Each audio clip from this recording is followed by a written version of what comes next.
आप सभी का मेरे चैनल पुनिया कहानी में बहुत बहुत स्वागत है। आज हम नव वर्ष के अवसर पर शिव जी भगवान की कथा सुनेंगे। यह हमारे लिए बहुत ही सौभाग्य की बात है कि आज सोमवार के दिन हमारे नए दिन की शुरुआत हो रही है।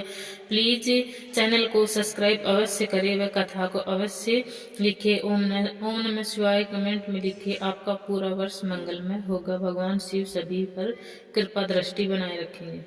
तो आज हम सोमवार व्रत कथा शिव जी भगवान की व्रत कथा सुनेंगे। पहले समय में किसी नगर में एक धनी व्यापारी रहता था। दूर दूर तक उसका व्यापार फैला हुआ था। नगर के सभी लोग उस व्यापारी का सम्मान करते थे। इतना सब कुछ संपन्न होने के बाद भी वह व्यापारी बहुत दुखी था, क्योंकि उसकी कोई संतान नहीं थी, जिस कारण अपनी मृत्यु के पश्चात व्यापार के उत्तराधिकारी की चिंता उसे हमेशा सताती थी।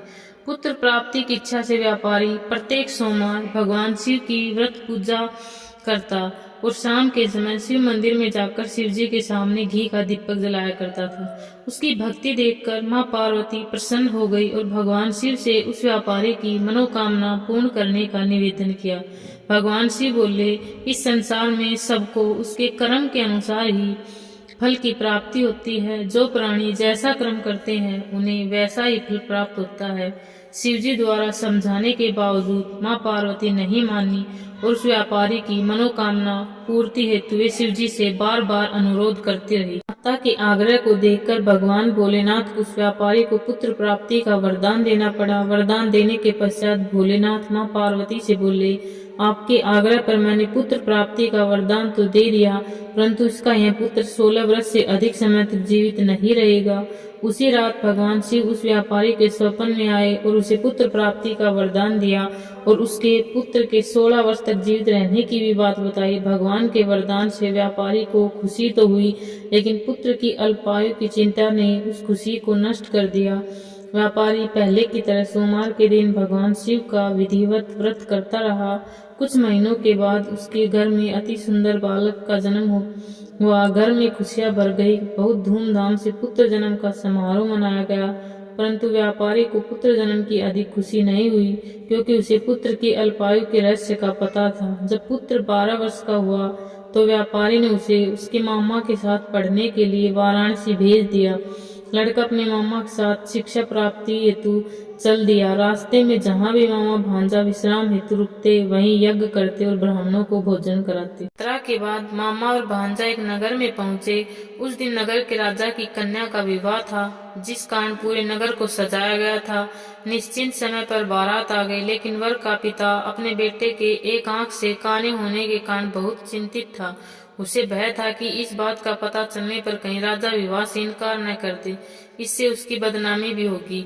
जब वर के पिता ने व्यापारी के पुत्र को देखा तो उसके मस्तिष्क में एक विचार आया। उसने सोचा, क्यों न इस लड़के को दूल्हा बनाकर राजकुमारी से विवाह करा दूं। विवाह के बाद इसको धन देकर विदा कर दूंगा और राजकुमारी को अपने नगर ले जाऊंगा। वर के पिता ने लड़के के मामा से इस संबंध में बात की। मामा ने धन मिलने के लालच में वर के पिता की बात स्वीकार कर ली। लड़के को दूल्हे का वस्त्र पहनाकर राजकुमारी से विवाह कर दिया गया। राजा ने बहुत सारा धन देकर राजकुमारी को विदा किया। शादी के बाद लड़का राजकुमारी के साथ लौट रहा था तो वह सच नहीं छिपा सका और उसने राजकुमारी के ओढ़नी पर लिख दिया, राजकुमारी तुम्हारा विवाह मेरे साथ हुआ है।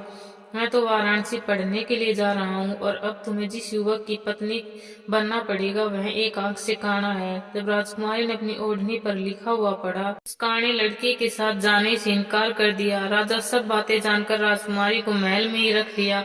उधर लड़का अपने मामा के साथ वाराणसी पहुंच गया और गुरुकुल में पढ़ना शुरू कर दिया। जब उसकी आयु 16 वर्ष की हुई तो उसने यज्ञ किया। यज्ञ की समाप्ति पर ब्राह्मणों को भोजन कराया और खूब अन्न वस्त्र दान किए।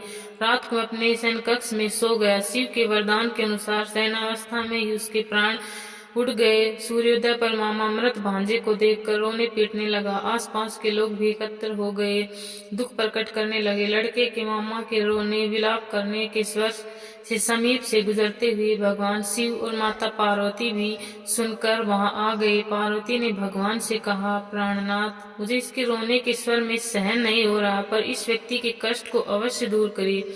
भगवान शिव ने पार्वती के साथ अदृश्य रूप में समीप जाकर देखा तो भोलेनाथ पार्वती से बोले, यह तो उसी व्यापारी का पुत्र है जिसे मैंने 16 वर्ष की आयु का वरदान दिया था।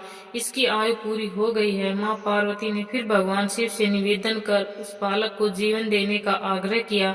माता पार्वती के आग्रह पर भगवान शिव ने उस लड़के को जीवित होने का वरदान दिया और कुछ ही पल में वह जीवित होकर उठ बैठा।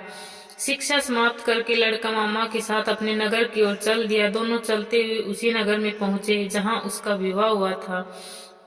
उस नगर में भी यज्ञ का आयोजन किया।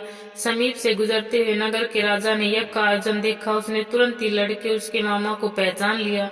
यज्ञ के समाप्त होने पर राजा मामा और लड़के को महल में ले गया और कुछ दिन उन्हें महल में रखकर बहुत सा धन वस्त्र आदि देकर राजकुमारी के साथ विदा कर दिया।